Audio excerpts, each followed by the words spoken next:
Nardo and the Princess.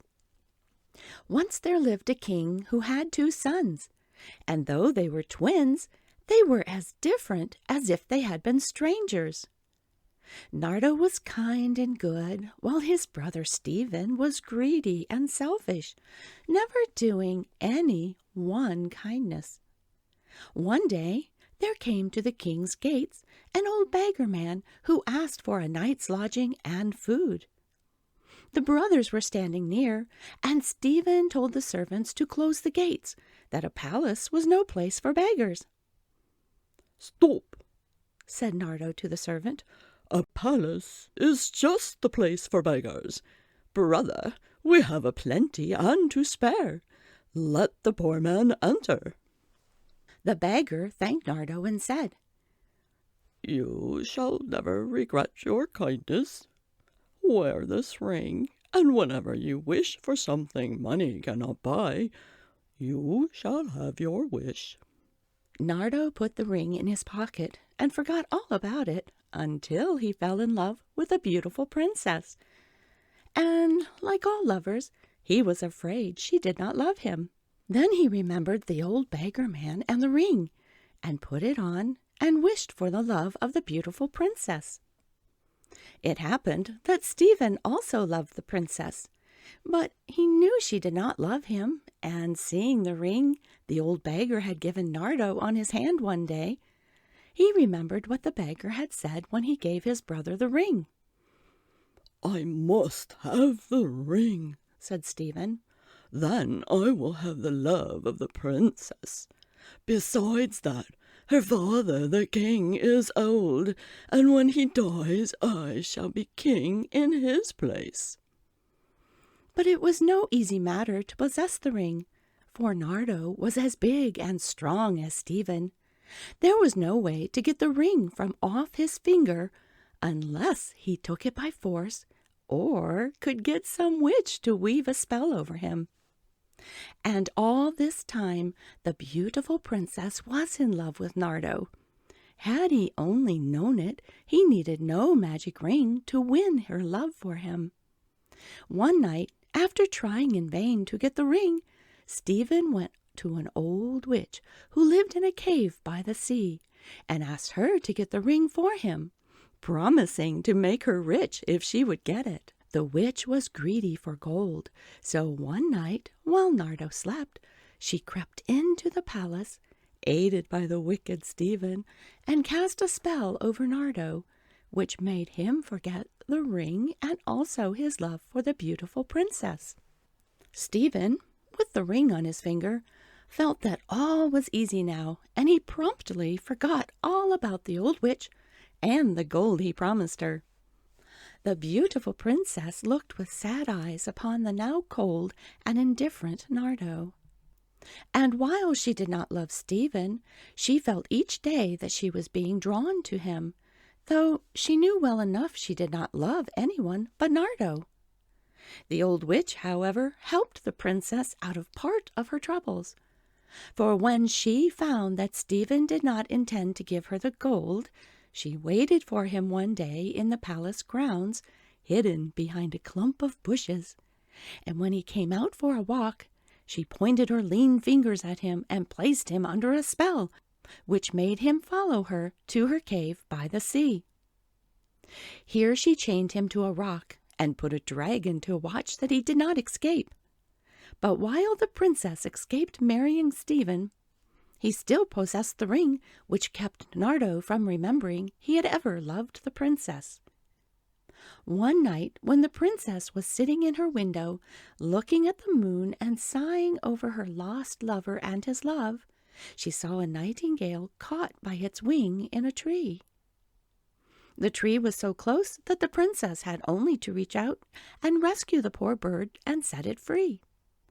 The nightingale, in gratitude for its life, began to sing so sweetly that the princess exclaimed, "Oh, sing each night by my window, beautiful bird, that I may for a little while at least forget my sorrow."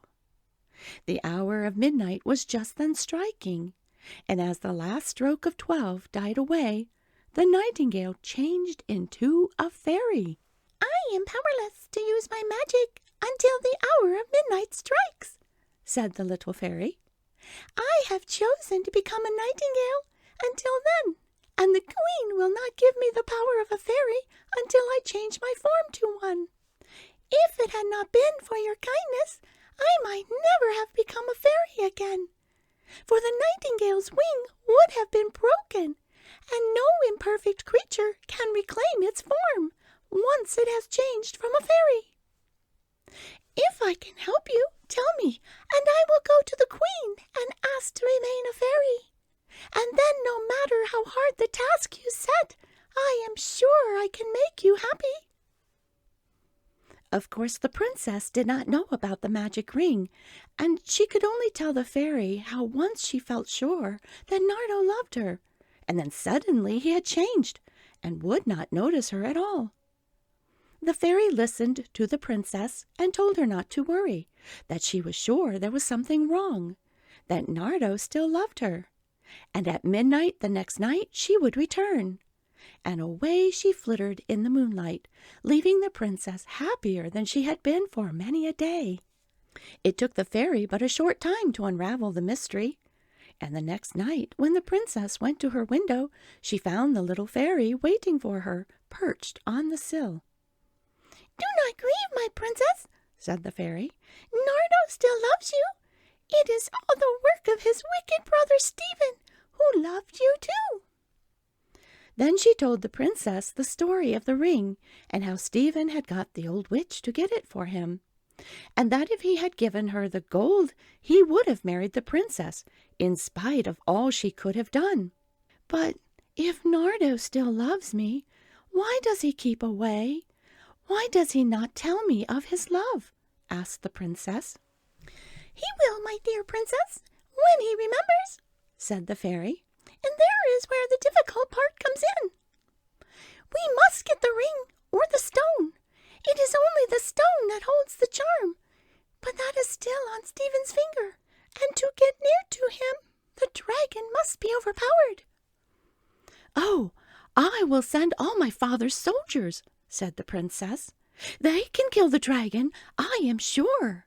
"Not a dragon that belongs to a witch," said the fairy. "And if my plan works, and I think it will, we shall not need soldiers. I will be back before the sun rises. Wait for me." Away went the fairy to her queen, and again asked to be changed into a nightingale.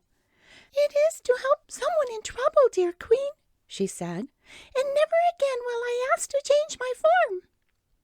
The queen granted her wish, and away flew the nightingale toward the sea, where lived the witch and the dragon. When she was near the cave, she began her sweetest song, and as she flew nearer, she sang more sweetly and softly until she alighted on a tree, right over the rock where lay the dragon and the sleeping Stephen. The eyes of the dragon were wide open, watching on all sides for anyone who might dare attempt to rescue Stephen. When he heard the sweet tones of the nightingale, the dragon raised its head and looked around, but seeing only a bird perched over his head, he had no fear. Softly, sweetly, the nightingale trilled and sang its soothing song until at last the dragon began to nod its head, and after a while it dropped to the ground fast asleep. The poor nightingale was so worn out with singing so long that it hardly had strength to fly down to where Stephen was sleeping. Very carefully it did so, with only a soft waving of its wings, and then its bill plucked from the ring on Stephen's hand the red stone, and off it flew with the stone held tightly in its bill. Only once did it stop, and that was to sip a drop of dew from a rose bush, where it alighted to rest, and then on it went to the palace where Nardo was sleeping, and flew through the window of his bedroom. Nardo's hand was open on the pillow beside his face, and into his hand the nightingale placed the red stone and flew away to the princess.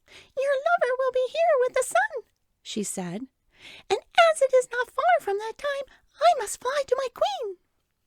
"Farewell, my kind princess. May you be happy with your prince, and if you are as good and kind as a queen as you were when a princess, I shall never regret my night's work." The princess thanked her again and again, but the fairy was away before she had finished.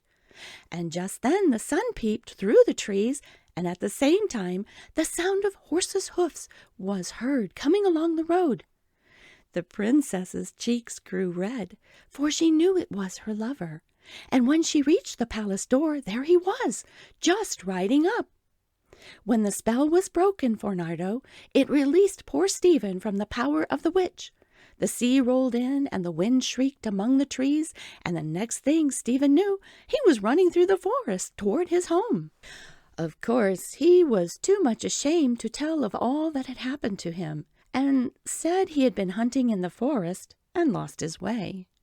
And Nardo and the princess kept his secret and did not let him know they were aware of his treachery. And as he grew to be a better man as the years went by, they were glad they did.